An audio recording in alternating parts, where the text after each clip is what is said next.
kelas 03 PPKP 002. Saya adalah mahasiswi dari Fakultas Keguruan dan Ilmu Pendidikan di Universitas Pamulang. Adapun tujuan saya dalam pembuatan video kali ini yaitu untuk memenuhi tugas dari mata kuliah Strategi Pembelajaran PPKN yang diampu oleh Pak Roni Rustandi, SPD MH. Baiklah, terima kasih. Silakan menyaksikan. Baiklah, Assalamualaikum warahmatullahi wabarakatuh. Waalaikumsalam warahmatullahi wabarakatuh. Apa kabar anak-anak semua?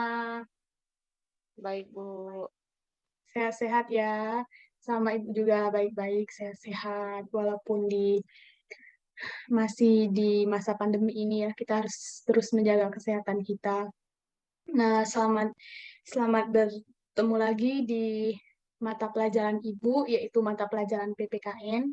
Nah, sebelum kita mulai pelajaran pada hari ini, kita akan berdoa dulu ya semuanya. Kita akan berdoa menurut agama dan kepercayaan kita masing-masing. Berdoa dimulai.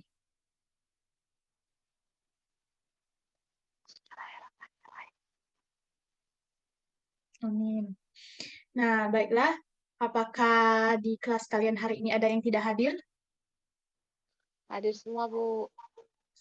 Baiklah, berarti tidak ada yang tidak hadir ya. Baiklah, akan Ibu absen. Yaitu yang pertama ada Aisyah Utari. Aisyah Utari hadir ya. Dina Dwi Agustina. Hadir. Nah, baiklah hadir semua ya.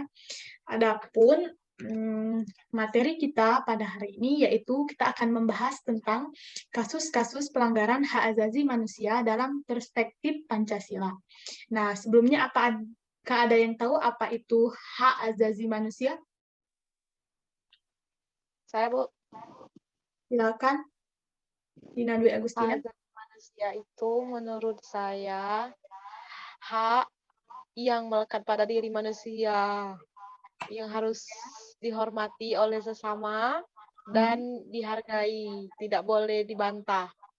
Baiklah, benar sekali pendapat dari Dina Dwi Agustina bahwa hak asasi manusia itu adalah hak yang melekat pada diri kita yang dibawa sejak lahir. Nah, baiklah, yang lebih rincinya lagi akan Ibu jelaskan, akan kita buka slide selanjutnya, yaitu mengenai makna hak dan kewajiban asasi manusia. Nah, hak asasi manusia itu adalah seperangkat hak yang melekat pada hakikat dan keberadaan manusia sebagai makhluk Tuhan yang Maha Esa dan merupakan anugerahnya yang harus dihormati, dijunjung tinggi, dan dilindungi oleh negara, hukum, pemerintah, dan setiap orang demi kehormatan serta perlindungan harkat dan martabat manusia. Nah, sedangkan kewajiban itu adalah segala sesuatu yang harus dilaksanakan dengan penuh tanggung jawab. Nah, berarti kewajiban itu adalah sesuatu yang harus kita lakukan. Itu adalah tanggung jawab kita. Nah, adapun hubungan antara hak dan kewajiban ini yaitu antara hak dan kewajiban ini tentunya tidak bisa dipisahkan. Bahwasanya dari kewajiban itu kita akan memunculkan hak dan sebaliknya. Tanpa kita melakukan kewajiban kita tidak akan mendapatkan hak. Nah, begitupun sebaliknya, untuk kita menerima hak kita, tentunya kita harus memberikan kewajiban kita terlebih dahulu. Bukankah begitu, anak-anak? Betul, Bu, betul. Ya. Contohnya kan misalkan ibu mengajar. Nah, ibu mengajar ini kan ibu memberikan kewajiban ibu kepada kalian untuk memberikan penjelasan, materi, atau pengetahuan kepada anak-anak didik ibu, sehingga nantinya ibu akan mendapatkan hak ibu. Hak ibu itu berupa apa? Setelah ibu memberikan kewajiban. Gaji. Nah, iya Berupa gaji, Bu. benar sekali Dina Dwi Agustina. Ibu akan mendapatkan hak ibu setelah ibu memberikan kewajiban. Nah, selanjutnya akan kita bahas mengenai jenis-jenis pelanggaran hak asasi manusia. Kepada Dina Dwi Agustina, tolong dibaca jenis-jenis pelanggaran hak asasi manusia ini. Baik, Bu. Jenis-jenis pelanggaran hak asasi manusia. Kejahatan genosida. yaitu perbuatan yang dilakukan dengan maksud untuk menghancurkan atau memusnahkan seluruh atau sebagian kelompok bangsa, ras, kelompok etnis, kelompok agama, yaitu dengan cara membunuh kelompok, mengakibatkan penderitaan fisik dan mental yang berat terhadap anggota kelompok, menciptakan kondisi kehidupan kelompok yang akan mengakibatkan kemusnahan secara fisik, baik seluruh atau sebagiannya, memaksakan tindak-tindakan yang bertujuan mencegah kelahiran di dalam kelompok atau memindahkan secara paksa anak-anak dari kelompok tertentu ke kelompok lain. Kejahatan terhadap kemanusiaan, yaitu salah satu perbuatan yang dilakukan sebagai bagian dari serangan yang meluas atau sistematik. Yang diketahuinya bahwa serangan tersebut ditunjukkan secara langsung terhadap penduduk sivil berupa pembunuhan, pemusnahan, perbudakan, pengusiran atau pemindahan penduduk secara paksa, perampasan kemerdekaan atau perampasan kebebasan fisik secara sewenang-wenang yang melanggar asas-asas ketentuan pokok hukum internasional. Penyiksaan dan pemerkosaan, pembudakan seksual, pelacuran secara paksa, pemaksaan kehamilan, pemandulan atau sterilisasi secara paksa atau bentuk-bentuk kekerasan seksual lain yang setara. Terima kasih, Bu. Ya, baiklah. Terima kasih kepada Dina Dwi Agustina. Nah, iya benar sekali bahwa jenis-jenis pelanggaran hak asasi manusia ini dibagi menjadi dua, yaitu kejahatan genosida dan kejahatan terhadap kemanusiaan, seperti yang telah Dina jelaskan tadi. Nah, untuk selanjutnya akan kita bahas mengenai bentuk-bentuk hak asasi manusia.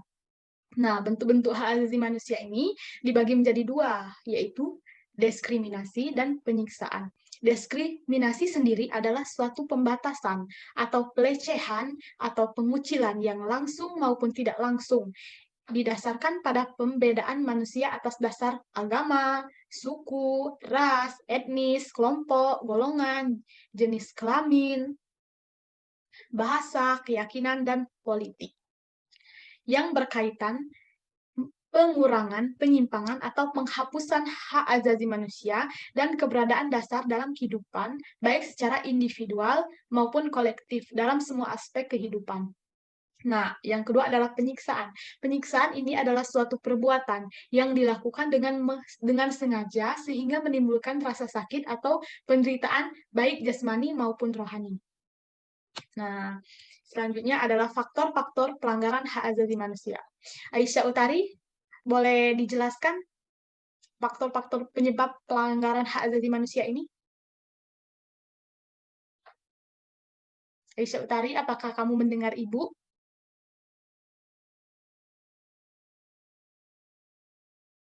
Baiklah, mungkin Aisyah Utari sedang Ya, terkendala Bu. sinyal mungkin ya. Ya, Aisyah Bu. Utari, kamu mendengar? Ya, ya, Bu. Silakan dibaca apa itu faktor-faktor penyebab pelanggaran hak asasi manusia. Jadi, faktor pelanggaran hak asasi manusia itu ada dua. Ada faktor internal dan eksternal. Faktor internal yaitu dorongan untuk melakukan pelanggaran HAM yang berasal dari diri pelaku pelanggar HAM. Contohnya itu sikap egois atau terlalu mementingkan diri sendiri, rendahnya kesadaran HAM, dan tidak toleran. Ya. Faktor internal itu adalah yang berasal dari luar diri manusia yang mendorong seseorang atau kelompok untuk melakukan pelanggaran HAM. Di antaranya sebagai berikut, yaitu penyalahgunaan kekuasaan, ketidaktegasan aparat penegak hukum, pendaya-gunaan teknologi, persenjangan sosial dan budaya ekonomi. Nah, sudah selesai? Baiklah, baiklah faktor-faktor penyebab pelanggaran hak asasi manusia itu dibedakan menjadi dua ya, anak-anak semua, yaitu adalah faktor internal dan faktor eksternal. Faktor internal sendiri adalah faktor yang mendorong seseorang untuk melakukan pelanggaran HAM ini yang berasal dari dalam dirinya sendiri. Nah, sedangkan faktor eksternal ini adalah faktor pendorong dari luar yang menyebabkan pelaku ini melakukan pelanggaran HAM tersendiri. Nah, baiklah, mungkin sampai di sini saja materi kita pada hari ini. Yaitu mengenai kasus-kasus pelanggaran hak asasi manusia. selanjutnya akan kita bahas di pertemuan selanjutnya ya, ya anak-anak semua. Dina Dwi Agustina, apa kamu mendengar Ibu? Ya, Bu, mendengar, Bu. Nah, sekarang Dina berikan pendapat Dina mengenai pembelajaran kita pada hari ini mengenai kasus-kasus pelanggaran hak asasi manusia ini. Apa sih menurut pendapat Dina mengenai kasus-kasus pelanggaran hak asasi manusia ini? Apa yang bisa Dina sampaikan? Jadi begini, Bu.